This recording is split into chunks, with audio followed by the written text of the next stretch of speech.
नमस्कार मित्रांनो, आज आपल्याबरोबर आहेत सर्वदे बंधू. हे परभणीवरून आलेले आहेत. खरं तर या महाराष्ट्रामध्ये अनेक कला संस्कृती असेल त्यांनी ही जपलेले आहेत.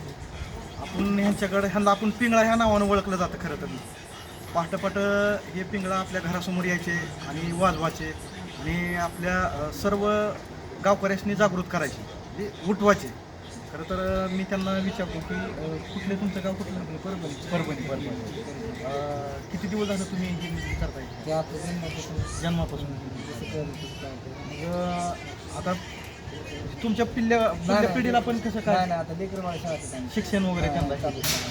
शिक्षण वगैरे चालू आता लेकर घरीच राहते त्यांना आम्ही आता केलं. तुम्ही आता ही जी करता म्हणजे करत असताना की ही कला जोपासता किंवा ही आपली संस्कृती जोपासताय तुम्ही काय? पूर्वीपासून बरं. आता तुम्हाला काय वाटतं, लोक तुम्हाला प्रतिसाद देतात का नाही? कसं काय? देणारे देते नाही देणार नाही देते बरं.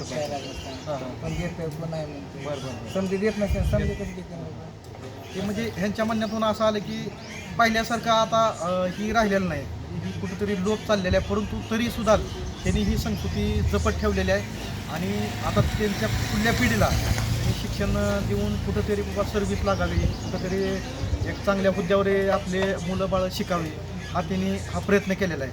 आणि दुसरे बंधुराज आहेत आपल्यासमोर. काय सांगतात तुमचे बाबा ही पिढी जात हा व्यवसाय आलेला आहे? की आता आमचीच पिढी एवढी करी बरं. समोरची पिढी नाही बरं. आम्ही तेवढं हां. म्हणजे ह्यांच्या पाठीमागं ही कला म्हणजे संपली म्हणलं तरी चालेल. बरं. आम्ही संपलो कला संपलो. परभणीवरून तुम्ही आलेले आहे. बरं. काय शेती वगैरे काय ही? 2 एकर शेती आहे. बरं. आई गावात लेकर घेऊन बरं. हां.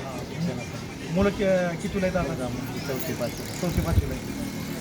ह्यांच्या म्हणण्यातून असं आलं की आमच्या पाठीमागं ही कला लोक पावणार आहे आणि ह्यांच्या पुढल्या पिढीला हे शिक्षण देणार आहे.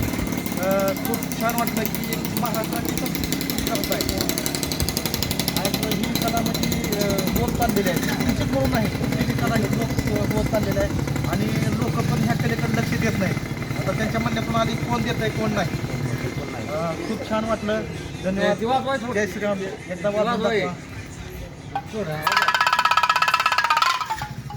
तुमचं गाव आहे का?